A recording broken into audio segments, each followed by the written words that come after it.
name is Teju Adisa-Farrar, and I wanted to start by honoring the Potawatomi and Miami ancestors who stewarded this land for centuries so we can all be here having these discussions. I'm here in two capacities. First, as the founder and co-creator of the Black Fiber Network, which is a global network of Black folks who use, work with, grow natural fibers, plant dyes, and artisanal textiles. We mobilize to create products in reparation of the earth and each other. I am also the director of outreach and programming at the Fibers Fund, which is an integrated capital fund that supports small to mid-scale U.S. fiber producers. So I'm here to talk to you about the earth and circular economies. And what we all know is that our planet moves in cycles. There is no waste in nature, and it ends and begins in the same place. That is what makes it circular. I believe that regenerative agriculture gives us strategies to better create circular economies that are based in environmental, cultural, and economic equity. And I believe fiber and textile production can illuminate how we can use these strategies and pathways. And here's why. Who here wears clothes?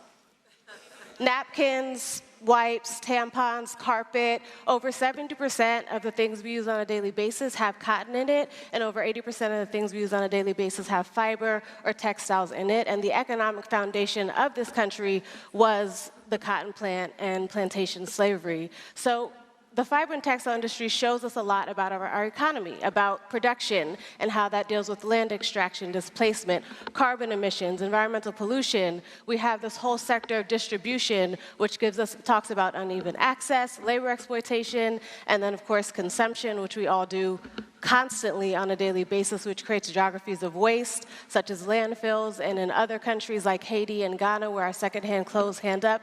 And there's this idea of unlimited growth. But in agriculture, if anything grows unlimitedly, it's called an invasive species. So we're in this constant crisis of waste and an economic system that is linear. But I think regenerative fiber and textile strategies can start in the soil and end in the soil, and our economy can do that as well. And so I want to just define regenerative, because we come to these conferences and we think we all understand the terms, but this is how we define regenerative at the Fibers Fund. It is an approach that transforms current agricultural systems by centering indigenous, geographically specific practices that enhance and preserve ecological bioregions. This results in climate change mitigation, which we desperately need, restoration of soil and natural water systems, and thus an alternative regional ecology and economy.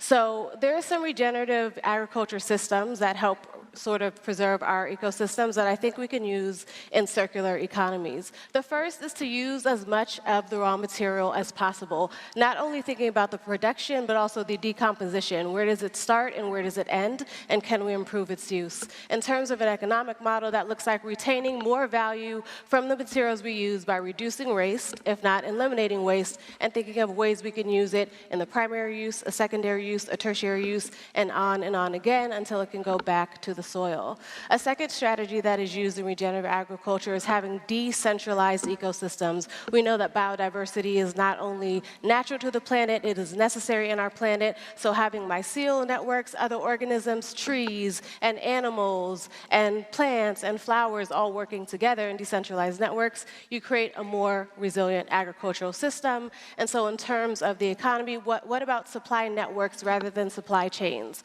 When a supply chain, a link breaks, the whole chain is broken. But with supply networks, there are other economies that can come fill the gaps, other people and actors that can come fill the gaps, and it also honors this idea of nuance. Not everything needs to be the same. As we know, diversity is more sustainable. And definitely thinking about this indigenous practice of relationships. We are in relationship with and to the earth. We're not controlling it. It's not controlling us. And so when we focus on creating relationships in our economy, rather than incentivizing profit, we incentivize continuity and equity that will change the way we relate to each other and our trade systems and our agricultural systems and our consumption systems. So I believe that learning from earth-based systems alongside humans who have been most marginalized by our dominant economy, in this case, Black and indigenous people, I believe we can build better economies and also save ourselves, because the earth has been here for 4.5 billion years. It will continue to be here, but we will not. So I want to end by sharing some clips from my network, which we are building Black regenerative ecosystems locally based across the globe, based in natural fibers and circular economies. And here are some thoughts from us about this.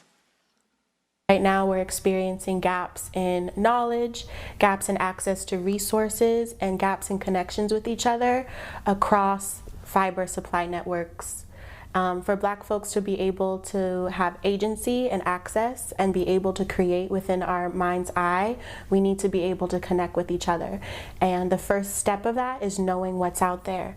So being informed, but also sharing that information with like-minded individuals. And then by that, as a byproduct, we're going to be connecting and cultivating our own community and spreading that information around. And we all are thinking of ways that we can create an ecosystem amongst each other.